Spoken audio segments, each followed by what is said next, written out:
Kwa majina naitwa Teddy John, ni afisa miradi kutoka taasisi inayoitwa Our Voices Against Harassment, ambayo ina maana kwamba ni taasisi ambayo tunafanya kazi kubwa ya kupinga masuala ya unyanyasaji wa kijinsia katika jamii, na tumekuwa tukifanya katika makundi makubwa matatu: vijana, watoto na wanawake. Na leo tuko hapa kwa ajili ya mtandao unaitwa Jamii Salama Initiative, ambapo kwa kuungana na mashirika mengine 20 tuliweza kuanzisha mwaka 2024 kwa lengo kubwa la kufanya shughuli pamoja ili tuweze kutengeneza mazingira salama ya wasichana na wanawake wanapokuwa katika maeneo ya wazi, kupingana na masuala ya unyanyasaji wa kingono ambao unakuwa unatokea. Hapa tunazungumzia ni lugha ama ameshikwa na vitu mbalimbali ambavyo wanawake wanakuwa wakikutana navyo kila siku kwenye madaladala, sokoni, mitaani na vitu kama hivyo. Kwa hiyo leo tuko hapa pamoja na washirika wetu kama kikao tu cha kutaka kujua, je, kila mtu anakuwa na nafasi gani katika maendeleo ya mtandao wetu, lakini pia namna gani tunaweza tukashikana mkono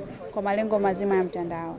Kwanza tumeweza kufikia watu zaidi ya 260 katika vyombo vya online, ambapo tumeweza kutengeneza documentary iliyobeba maudhui ya elimu, lakini athari ya tatizo hili, namna gani jamii inaweza ikaingia katika kuhakikisha kwamba tunaweza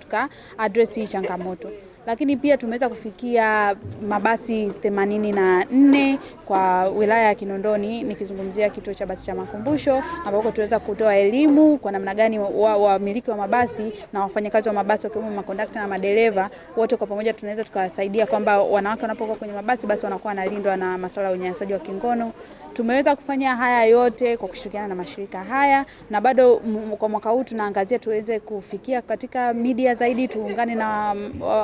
watu ambao wako kwenye sekta ya habari, kwa pamoja tuweze kujengeana uwezo namna gani tunaweza tukafikisha story nzuri, ethical storytelling nzuri kule kwenye jamii, ili basi iweze kuwanufaisha na jamii waweze kupata maudhui sahihi yanayohusiana na masuala ya wale tuseme wahanga wa masuala ya unyanyasaji wa kingono, na namna gani jamii basi ikapata uelewa zaidi. Tutafanya pia kutoa elimu katika vituo vya makazi ya watu, namna gani basi watu wanapokuwa maofisini waweze kupatiwa hii elimu, namna gani basi ukiwa ofisini uwe salama kulingana na mazingira yetu ambayo tunaelewa ya kazi.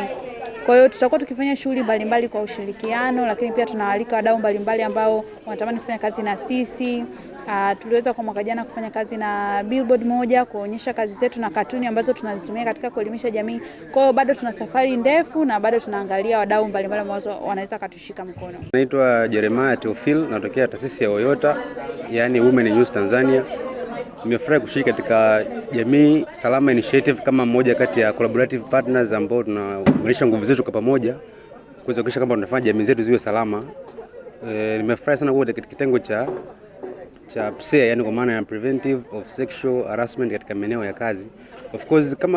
kama jamii ambao tunatoka, haya mambo kila siku yanatokea, watu gani yanawakumba katika sehemu mbalimbali hasa katika maeneo ya wazi, lakini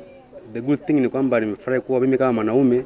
pia nina nafasi ya mimi kuweza kuhakikisha kwamba hili jambo naweza kulikomesha au kuhakikisha naweka jitihada zangu katika au naweka mawazo yangu kuhakikisha kwamba jamii inakuwa salama kutoka mambo yote ya unyanyasaji ya kijinsia.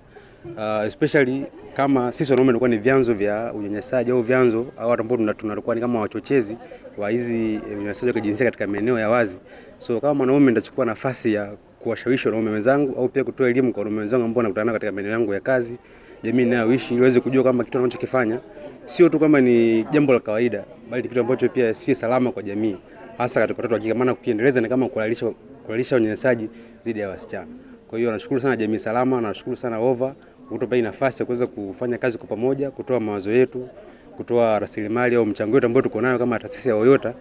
kuweza kufanya jamii zetu hiyo katika maeneo salama zaidi. Kwa majina ninaitwa Patricia Walmasiku, mimi ni mwakilishi kutoka taasisi ya Women and Youth Movement Woyomo Tanzania, ambayo tunajishughulisha na masuala mazima ya kupambana na ukatili wa kijinsia, lakini pamoja na kuwainua vijana pamoja na wanawake kiuchumi, lakini pia katika masuala ya kijamii. Leo hii tupo hapa kama partners wapya wa taasisi ya Jamii Salama Initiative, ambayo sisi kama partners tuna mategemeo makubwa ya kufikia jamii zetu katika kupambana na swala zima la ukatili wa kijinsia, haswa katika maeneo ya wazi kama vile mashuleni, katika sehemu zetu za kazi, katika usafiri wetu kwenye daladala na kila mahali ambapo tunakuwa tunapita. Tunaamini kupitia ushirikiano huu na mwisho wetu tutaweza kufikia jamii, kila eneo la jamii zetu, na tutaweza kuwa na jamii ambayo ni salama, kwa sababu tunaamini kwamba ili kufikia jamii ambayo ni salama na kutakuwa hakuna kesi kabisa za